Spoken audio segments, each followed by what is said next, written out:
Ya, halo, Assalamualaikum warahmatullahi wabarakatuh. Selamat pagi semuanya.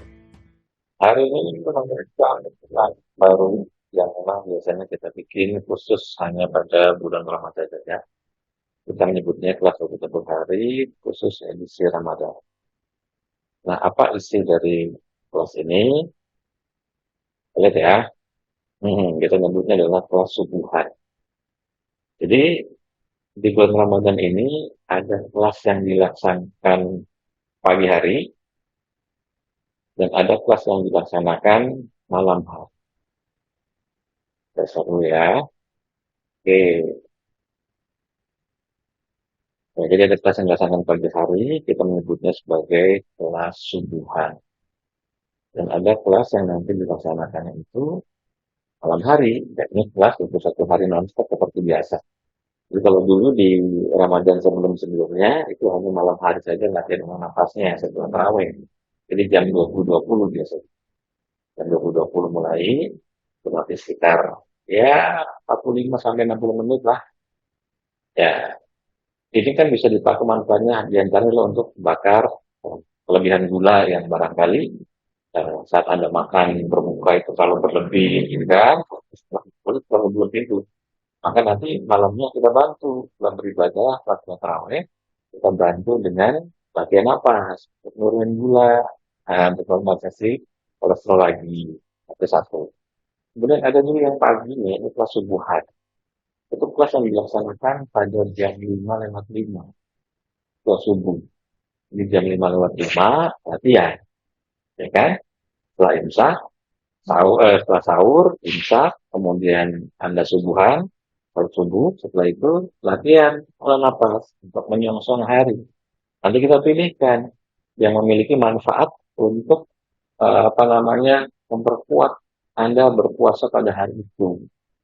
Nah, pertanyaannya adalah banyak sekali yang japri ke Intan atau ke saya yang non Muslim boleh nggak ikut kelas subuhan? Boleh, karena ini bukan peribadatan. Ini bukan ibadah, ini latihan olah nafas yang kebetulan dilaksanakan itu setelah subuh gitu. Jadi latihan pagi hari lah ceritanya gitu. Jadi ada dua ya, kelas subuh satu hari nonstop yang malam hari jam 20.20 sama kelas subuhan pagi hari jam 5:05. Jam 5:05 gampangnya begitulah biar ngapalinnya gampang. Oke, sekarang kita lihat dulu beberapa jurnal yang menarik ya. Karena bulan Ramadan nanti sebentar lagi ini umat muslim akan berpuasa, maka saya angkat satu jurnal yang cukup seru ya. Bagaimana intermittent fasting dari terbit fajar sampai tenggelam matahari selama 30 hari non-stop. Itu terasosiasi dengan berbagai macam perbaikan sampai ke anti kanker. Ya kan? Saya lihat di sini. Jadi 13 laki-laki dan satu wanita berusia 32 terlibat dalam studi. Mereka diminta untuk berpuasa untuk lebih dari 14 jam setiap hari selama 30 hari non-stop. Dari 16 Mei 2018 sampai 14 Juni 2018. Kecuali untuk satu subjek yang puasanya hanya 26 hari. Selebihnya 30 hari genap. Nah, kemudian kita akan lihat hasilnya. Nah, ini puasa jenis apa? Ini puasa kering. Nah, istilahnya puasa kering. Puasa kering itu adalah nggak boleh makan dan nggak boleh minum. Kalau intermittent fasting biasa, itu biasanya hanya nggak boleh makan saja, tapi boleh minum. Tapi kalau puasa Ramadan itu, Anda tidak boleh makan dan tidak boleh minum dan melakukan hal-hal yang membatalkan puasa. Ini di luar konteks makanannya, tapi secara asupan tidak boleh makan, tidak boleh minum. Jadi istilahnya dry fasting. 30 hari non-stop. Nah, kita lihat hasilnya. Banyak sekali perubahan yang terjadi pada saat seseorang melakukan puasa 30 hari non-stop dry fasting, tidak makan, tidak minum. Jadi pengertian 30 hari non-stop itu bukan apa namanya 24 jam dikali 30 bukan, tapi ini hanya 14 jam saja dari terbit fajar sampai terbenam matahari. Jadi setelah menjelang maghrib atau pas maghribnya ya tentu saja berbuka. Kemudian sampai nanti besok subuhnya lagi sebelum subuh gitu kan, atau terbit fajar. Nah seperti itu. Nah, ini luar biasa.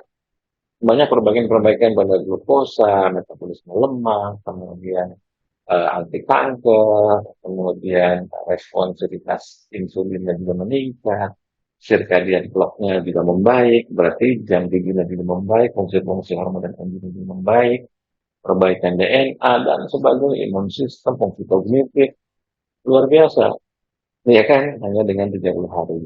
Maka temuan ini menyatakan bahwa intermittent fasting dari terbit pagi akan terbenam matahari selama 30 hari, berarti fasting tidak makan eh, makanan dan tidak minum selama 14 jam, selama 30 hari non-stop, can be a preventive and adjunct therapy in cancer, dapat menjadi pencegahan dan sekaligus juga perbaikan pada kanker.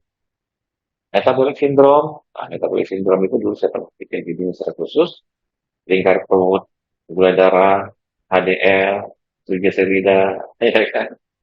Kemudian HbA1c dan tidak minum obat. Itu membuat drastis. Termasuk juga perbaikan pada Alzheimer dan beberapa masalah-masalah pada saraf. Luar biasa. Lalu dilihat sini. 14 jam selama 30 menit. Maka bagi teman-teman yang membaca semua atau mendengar video ini, jangan ragu untuk puasa 30 hari non-stop tuh di bulan Ramadan. Jangan batal. Karena manfaatnya luar biasa besar. Ya kalau kita sebagai muslim tentu saja karena kita menjalankan perintah, ya kan? Penelitian-penelitian ini setelah ilmu-ilmu pengetahuan berkembang. Tapi sebelum ilmu pengetahuan berkembang secara modern gitu kan, di darah, serum, DNA dan sebagainya, dan kalau kami menjalankan perintah sebagai bentuk ketaatan. Dan dari bentuk ketaatan itu maka diberikannya karunia yang besar. Ya sama logikanya kalau kita taat pada penguasa, gitu kan. Kita setia, loyal, taat, manut pada penguasa tentu akan diberikan berkah yang besar. Apalagi taat pada sang pencipta. Maka luar biasa. Dengan cuma disuruh untuk nahan diri aja, nggak makan, nggak minum selama 30 hari, dengan durasi 14 jam, maka terjadi perbaikan besar-besaran pada kanker, pada tidur, perbaikan DNA, pada perbaikan insulin, perbaikan imun, glukosa, lemak, fungsi kognitif, dan lain sebagainya. Luar biasa.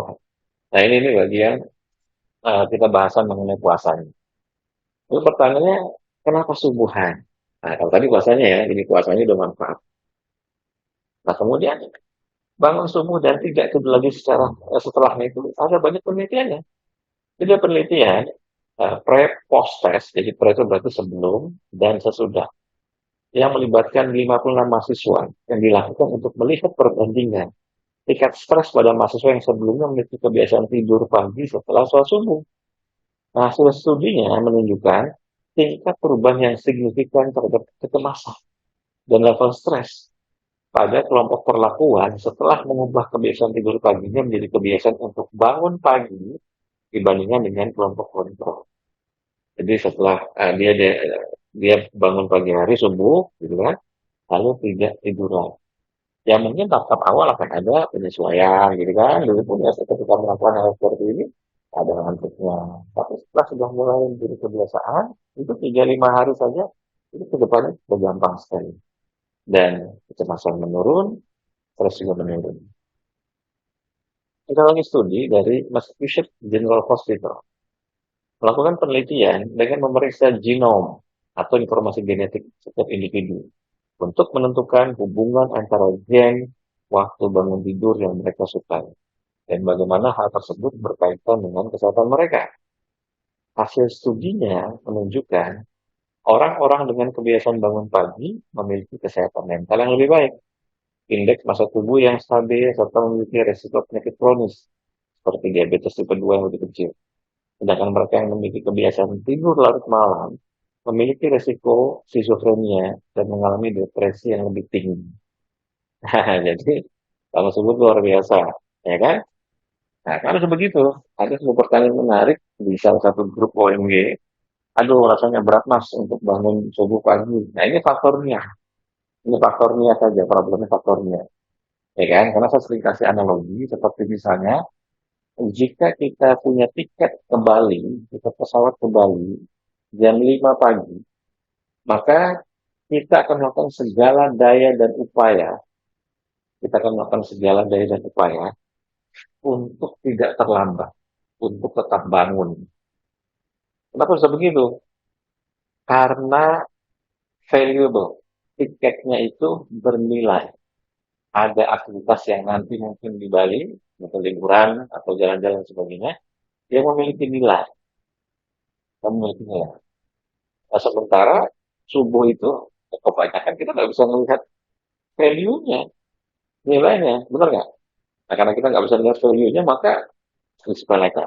Tapi kalau tiket di tangan, tahu nih jam 5 nih, jam 5 pagi ini benar-benar ya nggak boleh terlambat. Maka kita akan pasang beker, apa namanya, alarm mungkin 10.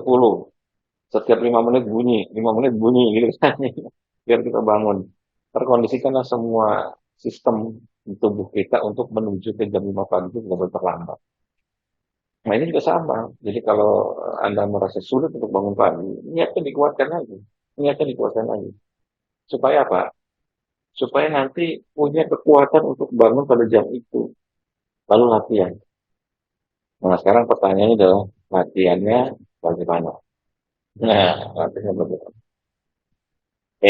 Jadi sebelum nanti kita masuk pada latihan, kita lihat dulu eh, bagaimana jantung dan otak berkomunikasi. Kenapa ini penting?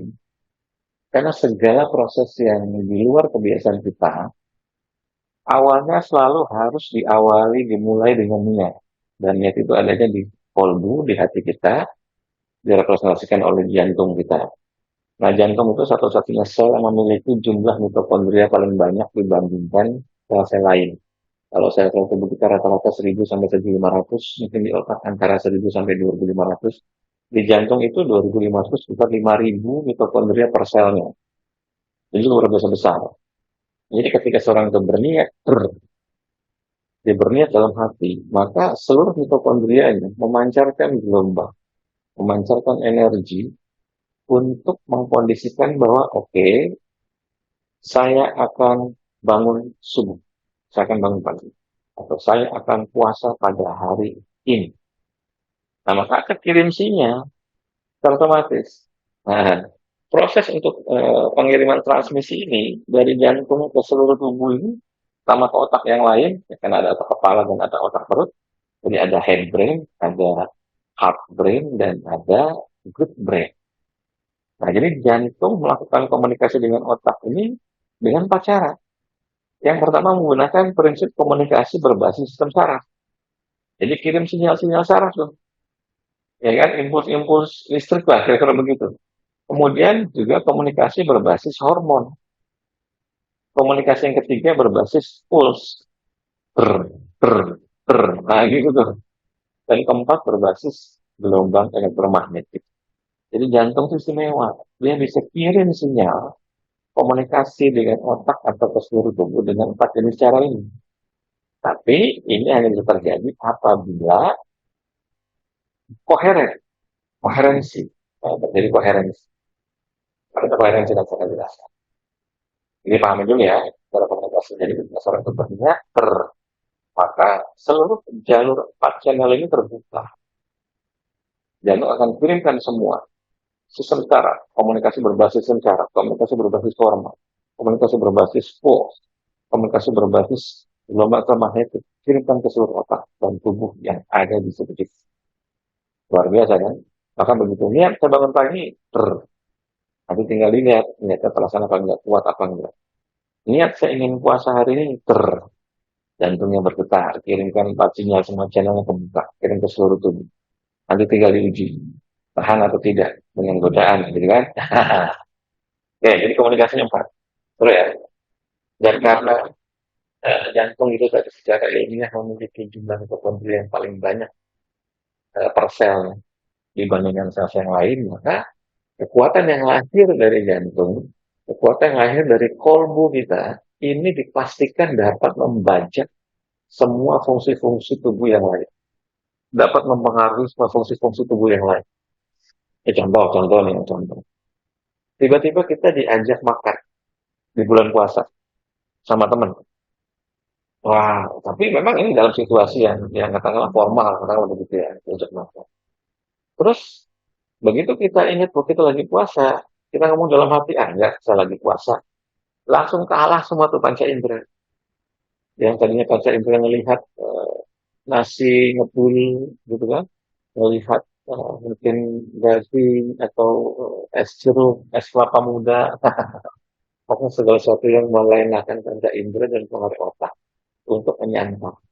Tapi ketika kita ingat bahwa oke, kita sedang puasa, maka semua digagalkan, semua dikalahkan oleh kolbu kita, oleh hati kita. Gitu kan? Sama juga. Aduh, capek sekali pengen bangun subuh tuh rasanya nggak kuat. Begitu kita niat kuat, jam 5 pagi saya akan ke Bali naik pesawat, naik tiket. Ini tiketnya adalah yang bisnis kelas, yang nggak boleh terlambat. Ada sesuatu yang valuable di situ. Maka jantungnya akan kasih seluruh channel kebuka, kirimkan sinyal supaya kondisikanlah raganya untuk menuju ke sana. Nah, tinggal pintar-pintarlah kita untuk mencari apa nilai yang paling besar atau valuable yang paling bernilai. Gagal mendapatkan sesuatu yang paling bernilai, maka kita tidak punya usaha yang besar untuk menuju ke situ. Kita tidak akan punya niat yang besar untuk menuju ke situ. Pasti. Maka gerakan hati kita menjadi sebuah aksi. Makanya pernah tulis tuh di banyak grup mengenai gerak hati dan gerak aksi. Gerak hati harus kuat untuk mendukung gerak aksi yang kuat. Nah, sekarang kita lihat bagaimana bahasanya jantung secara umum. Kita lihat ada hal menarik pergeseran pada jantung. Jantung itu sejak tahun 83 masuk pada kategori kelenjar, sistem endokrin. Kenapa? Ya karena dia ada ANF, ada ANP, ada atrial natriuretic factor dan atrial natriuretic peptide. Nah, peningkatan pada ANP menyebabkan terjadinya pelepasan hormon stres, inflasi pada sistem imun berbasis hormonal, dan mempengaruhi motivasi atau kebiasaan berbasis hormonal. Ingat, hormon itu disebut sebagai gerbang jiwa. Iya kan? Jika hormon-hormon tersebut keluar secara melimpah, maka akan pengaruhi kejiwaan, baru sifat watak dan karakter. Maka jelas akan pengaruhi motivasi dan kebiasaan. Seperti itu. Nah, bahkan lebih lanjut ditemukan bahwa jantung juga dapat mensintesis dan melepaskan berbagai macam jenis hormon seperti katekolamin, contohnya adalah norepinefrin, epinefrin, dan dopamin. Kemudian oksitosin dengan jumlah yang sama dengan yang dihasilkan oleh otak. Padahal secara massa lebih berat otak, lebih besar otak dibandingkan jantung. Ya kan? Tetapi karena sel jantung memiliki jumlah mitokondria yang lebih banyak dibandingkan mitokondria pada setiap sel otak, maka kekuatan atau power dari jantung itu bisa 5 sampai 10 kali atau mungkin puluhan kali lebih besar dibandingkan kekuatan dari otak. Nah, jadi kalau kelenjar itu berarti fungsi-fungsi hormonal. Jadi setiap kali seseorang itu memunculkan feeling, memunculkan rasa, maka dikonversi menjadi hormonal. Dan ketika hormon-hormon itu melimpah, berarti orang itu berhasil mempertahankan rasa. Nah, ini dimulai dari niat. Niatnya dimunculkan, lalu dikenali rasanya. Maka tidak mungkin akan terjadi kita merasa tidak bisa bangun subuh kalau niatnya kuat. Ya kan? Kalau feelingnya kuat. Maka hormon-hormon itu akan keluar dengan membenziri untuk bangun, bangun, bangun. Itu nggak boleh telat. Kenapa? Ya, pokoknya nanti 3 kamus. Gitu kan? Nah, kalau lagi latihan subuh nanti begitu. Mula-mula mungkin ada yang ngantuk-ngantuknya dikit. Tapi lama-lama powerful sekali. Ya kayak saya pribadi sekali bangun subuh, ya pasti saya latihan. Nggak mungkin enggak. Ya setelah ibadah gitu kan, saya pakai untuk latihan sebagai bentuk dari upaya saya untuk menjaga raga ini. Itu. Oke, kita lihat ya. Apa latihan nanti akan kita ajarkan? Ada banyak rasa di dalam sains. Ada rasa-rasa besar yang diteliti sains seperti misalnya loving kindness. Kemudian ada juga appreciation, ada compassion, ada forgiveness, kemudian ada gratitude, ya kan? Ada banyak loh. Ada happiness, ada 6 lah kurang lebih rasa besar tadi. Happiness, gratitude, compassion, kemudian loving kindness, appreciation, dan sebagainya. Nah, nanti kita akan lihat di antara sekian banyak rasa tadi, seperti loving kindness, happiness, appreciation, compassion, gratitude, forgiveness, itu ada satu rasa yang memiliki efek terbesar. Namanya gratitude atau rasa syukur. Nah, sekarang kita lihat jurnalnya. Itu jurnalnya. Jadi pengaruh rasa syukur dan benci terhadap heart rate. Nah, kita lihat di sini. Yang kuning ini adalah ketika subjek melakukan rasa syukur, dan yang hijau ini ketika subjek memunculkan rasa benci. Nah, ketika subjek memunculkan rasa syukur, terlihat detak jantungnya, heart rate-nya menurun. Jadi rasa syukur menurunkan heart rate, membuat jantung kita menjadi relax. Dari sisi detak jantung, posisi heart rate. Sementara benci, nah itu membuat terjadi kenaikan detak jantung. Ini signifikan. Makanya orang-orang yang bersyukur itu biasanya lebih rileks, jantungnya lebih tenang, jarang kena aritmia, jarang kena masalah-masalah jantung, gitu kan? Jarang kena misalnya koroner. Ya ini secara alamiahnya, secara alamiahnya. Kenapa? Karena setiap kali dia bersyukur dengan apa namanya tulus, dia mensyukuri betul semua nikmat yang telah diberikan Tuhan, dan mensyukuri betul semua ilmu yang diberikan oleh gurunya, baik di sekolahan formal maupun non formal, mungkin yang dari YouTube atau yang dari kelas dan sebagainya. Itu maka akan melakukan perbaikan pada jantung.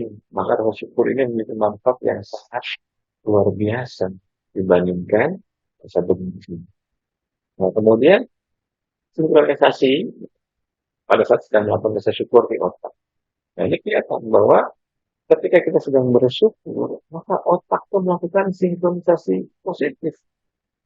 Frontal cortex dengan hati-nya itu saling bergetaran tuh.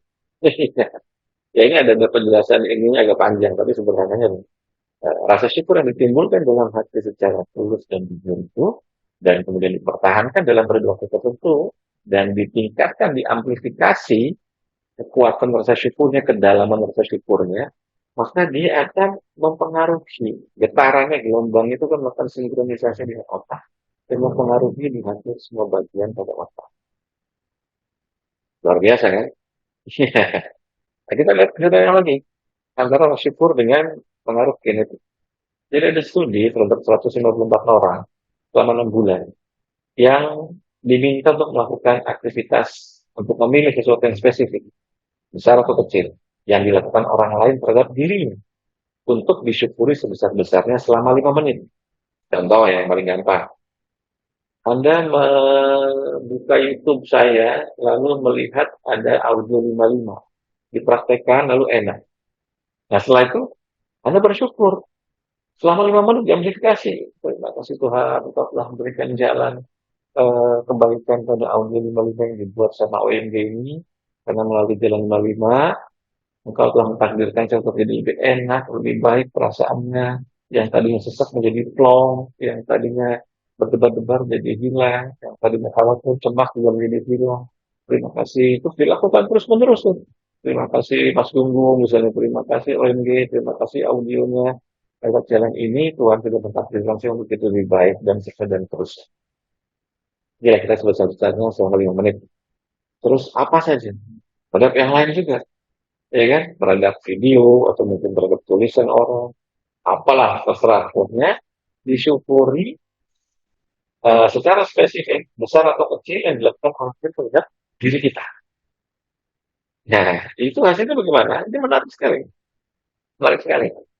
Terjadi perubahan besar-besaran. Terjadi kenaikan apa namanya oksitosin di dalam tubuhnya. Ya, nah, kemudian terjadi juga perbaikan besar-besaran terhadap tingkat stresnya. Nah, terus juga ada studi pada tikus. Oh, tadi pada manusia, ini studi pada tikus yang dilakukan untuk melakukan penghilangan gen namanya CG38. Ini gen yang berpengaruh penting dalam proses pelepasan oksitosin. Nah, ketika dihilangkan, maka subjek kehilangan proses sosial dasar seperti perkenalan dan ingatan. Jadi artinya si tikus ini dibuang gen CD38-nya, maka mendadak dia, si tikus-tikusnya ini, kehilangan proses sosial dasar, seperti berkumpul, berkenalan dengan satu tikus lain, gitu kan. Kemudian ingatan, harus lewat jalanan, dan sebagainya. Ini benar pengujian. Nah, studi pada manusianya tadi, CD38 itu memiliki peran pada produksi oksitosin dan proses sosial. Maka ketika kita bersyukur tadi, ya, kita bersyukur, maka terjadi peningkatan oksitosin. Saya pernah bahas di dalam penjelasan mengenai intermittent stress. Di kita juga ada video, silakan ditonton. Bagaimana dalam tubuh kita ada dua jenis hormon stres. Yang pertama adalah hormon stres yang bersifat individual, yang kedua hormon stres yang bersifat sosial. Apa itu hormon stres yang bersifat individual? Yakni ketika hormon stres itu keluar, pengaruhnya hanya untuk dirinya saja. Itu individual. Jenisnya adalah norepinefrin, epinefrin, dan kortisol. Nah, ada juga stres hormon, hormon stres yang bersifat individual sekaligus sosial. Maksudnya apa? Yakni ketika hormon stres itu keluar di badan, maka efeknya tidak hanya melakukan memberikan pengaruh pada diri sendiri, tapi juga pada orang lain di sekitarnya. Dan ini adalah oksitosin, nama hormonnya. Biasa disebut sebagai hormon cinta. Biasanya begitu, walaupun nggak pasti sama ya. Nah, jadi oksitosin ini memiliki manfaat yang luar biasa.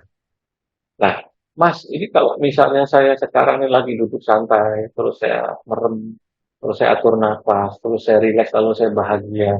Oksitosin keluar nggak? Nggak keluar. Kenapa? Kan oksitosin itu disebut sebagai stres hormon. Jadi Anda harus stres dulu. Kalau Anda nggak stres, maka oksitosinnya nggak bisa keluar. Jadi dalam situasi stres, lalu perlakuannya benar, misalnya seperti positif mindset, kemudian berbicara sesuatu dalam situasi yang sulit, gitu kan, yang betul-betul sangat membuat Anda tertekan, ketakutan, kecemasan, dan sebagainya, tapi berusaha tetap untuk sadar, berusaha tetap untuk rasional, berusaha tetap untuk banyak-banyak bersyukur, berusaha tetap untuk positif pada mindset, maka pada momentum itu oksitosinnya baru keluar. Karena dalam situasi stres lalu mengubah sikap watak dan perilaku. Tapi kalau lagi kondisi senang, happy, dan sebagainya nggak lagi stres, oksitosinnya nggak akan keluar. Nah, jadi intinya bahwa setiap perubahan rasa syukur ini dapat mempengaruhi otak. Karena getaran dari jantungnya, jika diamplifikasi rasa syukur ini, betul-betul akan menggetarkan oleh otak dan mempengaruhi di sana, melakukan berbagai perbaikan. Jadi setelah subuh nanti, kita mulai latihan. Banyak bersyukur. Nah, terus posisi olah nafasnya di mana? Kan gitu. Nah, nanti saya jelaskan. Jadi pernah saya bikin videonya bahwa jika Anda memunculkan sebuah rasa saja, itu pun punya manfaat yang luar biasa. Tapi jika rasa itu ditumpangkan pada sebuah frekuensi, jadi saya ulangi, jika rasa itu ditumpangkan pada sebuah pengaturan frekuensi, maka efeknya menjadi sangat luar biasa besar. Sangat luar biasa besar. Ya nanti saya bahas lagi. Oke, sekarang kita lihat bagaimana strategi bersyukur menurut jurnal. Nah, ya, kalau kita sih sebagai orang yang diajari oleh guru-guru kita, gitu kan, ya kita mengucap dalam hati, seperti misalnya Alhamdulillah, atau puji Tuhan, atau silakan apa sih jenis itu, gitu kan. Jika pada manusia, ya juga kita berterima kasih pada manusia. Ada sebuah aktivitas kegiatan atau apapun yang kemudian membuat diri kita tertolong atau terbantukan. Atau mendapat nikmat dari situ kebaikan yang banyak, dan seterusnya. Nah, kalau menurut jurnal yang pertama, journaling. Jadi tulis, catat mengenai hal-hal apa yang ingin disyukuri. Catat ya. Ya, jadi pagi hari ini bikin catatan kecil tuh. Saya pernah melakukan ini dan efeknya pun luar biasa. Yang tadi nggak kebayang, nggak keingetan, akhirnya jadi keingetan. Misalnya guru-guru saya, ya kan, baik guru-guru di TK, SD, SMP, SMA, kuliah, kemudian juga guru-guru yang non formal. Ya ini siapa saja mereka yang memberikan kontribusi pengetahuan terhadap saya. Jelas, dengan formal yang pertama kali itu adalah ibu, orang tua, gitu kan. Maka lahir tiba-tiba tuh, biasa tuh jarang sekali bersyukur terhadap orang tua. Maka saya tulis di situ, orang tua. Yang tadi urutan pertamanya bukan orang tua, naik jadi urutannya orang tua. Jadi keingetan. Kenapa? Karena dicatat. karena dicatat, tulis. Maka ketika dibaca, kayaknya ada yang kurang. Saya belum bersyukur sama si A, belum bersyukur sama si B, ya kan, belum bersyukur sama ini, ya. Jadi nanti keluar semua dan berkembang. Fungsi-fungsi memorinya ikut berkembang, ya kan? Coba praktekkan, nanti pasti seru. Nah, kemudian strategi yang kedua adalah memikirkan bagaimana seseorang yang membuat Anda bersyukur. Dipikirkan, siapa ya? Ya silakan siapa saja yang Anda rasa memberikan kontribusi kebaikan pada diri Anda. Gitu. Siapa itu ya? Terserah siapa saja. Ya kan, tinggal pikirkan saja. Tidak perlu disebut. Hanya aja dalam pikiran, dalam hati. Lalu disyukuri pada apa kebaikan yang sudah diberikan olehnya untuk kita. Baik besar maupun kecil. Baik umum maupun spesifik. Nah, kemudian nulis atau ngirimkan surat pada seseorang yang ingin Anda syukuri, begitu. Ya, kalau ini kan karena gunanya dulu sih. Ya. Nah, kalau sekarang mungkin bukan ngirim surat, tapi ngirim chatting.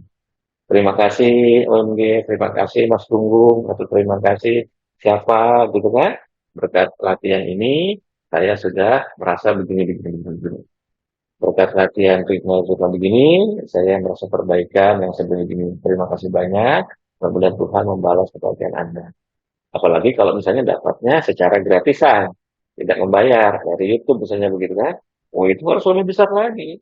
Anda harus berani untuk chatting, kirimkan pada orang atau siapa yang mungkin Anda tahu bisa mewakili rasa terima kasih. Iya. Cuma chatting aja, itu kan tidak perlu biaya, gitu kan. Ya tentu saja kalau misalnya ada rezeki, uang ngirim rezeki ya boleh-boleh aja. Iya. Seperti kalau ada yang privat di kantor MG itu, tiap kali datang itu ya bawa macam-macam. Kadang-kadang ada yang bawa buah, kadang-kadang ada yang bawa roti, kadang-kadang ada yang bawa kurma, atau bawa segala macam. Ya alhamdulillah disyukuri saja, bawa pisang begitu. Dan bahkan ada yang dari luar negeri, dari Amerika, itu setelah latihan satu dua atau berapa bulan gitu, dia tiba-tiba ngirim cek besar banget gitu. Saya sampai kaget. Dibilang ini sebagai rasa terima kasih gitu. Aduh, terima kasih banyak Ibu. Mudah-mudahan rezekinya lancar. Saya doakan juga. Terima kasih atas bonus-bonus ini. Ya, itu sih nggak diharapkan. Tetapi ini bagian dari bentuk bagaimana ketika itu dilakukan, sebenarnya kita sedang menggetarkan semesta untuk mengirimkan balik gelombang yang sama. Karena prinsip resonansi yang baik kita kirimkan, lakukan, getarkan, dan direspon oleh semesta dan diarahkan pada kebaikan-kebaikan yang sama, yang seringkali justru lebih besar dibandingkan yang kita lakukan. Kemudian apa lagi? Strategi yang keempat, kita bisa melakukan meditasi pada rasa syukur. Ya, nanti ini kita ajarkan di pagi hari, di kelas subuhan ini. Plus dengan ritme napasnya. Nah, jadi nggak cuma sekedar rasa syukur, tapi juga ritme napasnya. Terus ya, apa lagi? Nah, kemudian mulai untuk melatih, menghitung berapa besar Anda sudah melakukan blessing. Blessing misalnya kayak saya paling contoh gitu kan. Karena saya memang latihannya pada sisi olah nafas gitu kan, maka tentu saja yang paling besar saya lakukan pertama adalah pada pemilik nafas. Terima kasih. Karena masih dikasih, masih dikasih keringanan untuk tarik 5, buang 5 tanpa sesak. Masih dikasih keringanan untuk tarik 10, buang 10 tanpa sesak. Masih dikasih keringanan untuk tarik 15, buang 15 tanpa sesak. Masih dikasih keringanan untuk tarik 30, buang 30 tanpa sesak. Masih bisa melakukan teknik-teknik nafas yang ada tahan nafas dan sistem dan terus. Itu baru dihitung satu. Ya kan? Terus apa lagi? Ya terus yang kedua, ya silakan didata saja sesuai dengan yang mana yang dirasa paling besar. Karunia dari siapa. Ya kan? Terima kasih dari siapa. Nah, itu dilakukan. Nah, itu pasti rasanya enak sekali tuh. Pagi-pagi plong sekali tuh, stres pasti akan rendah sekali. Nah, apalagi mulai belajar untuk berkata terima kasih dengan cara-cara yang penuh arti dan penuh makna, penuh kesopanan, dan penuh kebaikan. Mulai belajar tulis dari ngomong, jangan pelit. Ada segala sesuatu yang kita dapat kebaikan dari apa saja dan dari siapa saja. Maka jangan lupa memberikan thank you atau terima kasih. ya kan? Apapun kebaikan, silakan dipilih atau dirasakan atau dikenali. Seru ya. Ini saya pernah banget tuh. Pada apa sih misalnya, ini ya, paling pribadi saya, pengalaman pribadi. Setiap kali saya mendapatkan pencerahan dari sebuah jurnal, dari sebuah buku yang saya baca, dari sebuah video yang saya dengar, saya langsung buru-buru terima kasih. Pertama, terima kasih pada Tuhan. Ya Allah, terima kasih untuk Tuhan bukakan pikiran dan hati saya untuk mengerti dan memahami maksud dari paragraf ini, maksud dari kalimat ini, atau maksud dari buku ini. Dan terima kasih. Dan yang kedua, saya terima kasih pada penulis bukunya. Karena lewat wasilah atau jalan dari dia, terbuka pengetahuan bagi diri saya. Dan saya terima kasih juga pada setiap orang yang berhasil membuka pengetahuan. Karena kadang-kadang pengetahuan kita ini mentok. Kita bisa cari mentok, tapi justru kebukanya lewat orang lain. Dan dengan kebukaan lewat orang lain, justru menguji kita. Apakah kita akan sombong, atau kita akan nyuri-nyuri ilmu dia, kalau mengakui menjadi ilmu kita. Atau kita berterima kasih pada orang-orang yang Allah jadikan jalan untuk membuka pengetahuan. Nah, maka ngomong, terima kasih. Jangan ragu-ragu. Mulai dari lingkungan kecil dulu. Gitu kan? Kalau pasangan, orang tua, kalau masih ada, kakek nenek, atau mungkin anak, gitu kan? Atau kecil, atau lingkungan terdekat, belum meluas, sampai nanti biasa. Oke, berikutnya adalah menulis catatan terima kasih. Nah, ini juga saya pernah lakukan, beneran. Saya pernah lakukan, dan ini unik sekali rasanya. Ini unik sekali. Seperti yang poin nomor satu, journaling tadi. Ini nanti akan kita keingetan, ada orang-orang, aduh, ini saya selama ini nggak pernah ngasih terima kasih sama dia. Padahal saya pakai ilmunya. Saya pakai audionya, misalnya begitu. Atau saya pakai tulisannya. Saya pakai rujukannya. Tapi saya belum pernah ngomong terima kasih. Jadi muncul. Nggak ada memori saya jadi berkembang. Jadi ingat. Ya kan? Saya belum nulis terima kasih pada situasi C, situasi B, dan seterusnya. Dan yang terakhir, jika kita adalah orang agamis, orang yang beragama, gitu kan, silakan berdoa mengenai panduan kesyukuran. Nah, kalau saya sebagai muslim, saya meyakini bahwa barang siapa yang bersyukur akan ditambah. Barang siapa yang tidak mau bersyukur, maka akan dikasih azab. Karena dia termasuk kategori orang yang sombong. Ya kan? Orang yang sombong. Nah, silakan saja Anda sesuaikan dengan agama dan kepercayaan masing-masing. Kalau cara saya, yang paling gampang adalah Alhamdulillah. Itu cara yang paling gampang. Tapi jika Anda agamanya berbeda, silakan sesuaikan. Jadi nanti kita akan ajari pola nafas yang di dalamnya kita sedang bersyukur. Kalau kita ajari dengan konsep yang disebut dengan koherensi. Nah, lihat, ini ada percobaan yang dikeluarkan oleh Institut Harvard antara seorang anak laki-laki dan anjing.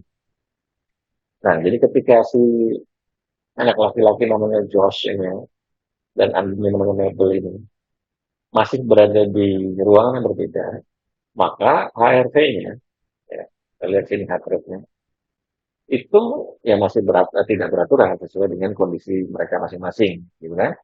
Begitu dia masuk ke ruangan yang sama, saling melihat, baca inderanya saling melihat, lalu mendadak terjadi sinkronisasi detak jantung antara keduanya. Dan ketika dikeluarkan lagi dari kamar, ya kembali ke kondisi semula lagi. Jadi lihat, ketika masih di dalam kamar, keduanya memiliki koherensi. Mereka memiliki koherensi. Itu juga sama. Nah, ketika seorang wanita melakukan eksperimen yang sama. Ketika dia masuk ke ruangan, maka terjadi koherensi antara dia dan hewan. Sementara kalau di luar, tidak. Nah, jadi sekarang pertanyaannya koherensi itu apa? Gitu kan? Nah, kalau kita lihat di sini, ada 3 variabel yang bisa kita lihat atau analisa. Pertama adalah respirasi atau pernapasan. Yang kedua adalah heart rate variability, ini tentu diambil dari heart rate. Dan yang ketiga adalah blood pressure. Blood pressure. Nah, maka Ketika pada contoh yang sebelumnya ini, lihat dengan anjing saja, ya kan? Ada percobaan dengan anjing. Dengan anjing saja, Anda bisa melakukan sinkronisasi jantung, HRV, respirasi, dan juga tekanan darah, ya kan? Maka, pernah saya bilang, penting untuk bagi mereka yang sakit, termasuk yang psikis maupun yang fisik, penting bagi mereka untuk mencari, menemukan orang-orang yang sefrekuensi atau komunitas yang sefrekuensi. Anda harus cari itu. Nggak bisa enggak. Kenapa? Karena lihat, dengan anjing saja percobaannya, sefrekuensi, lalu terjadi beban besar-besaran. Ya kan?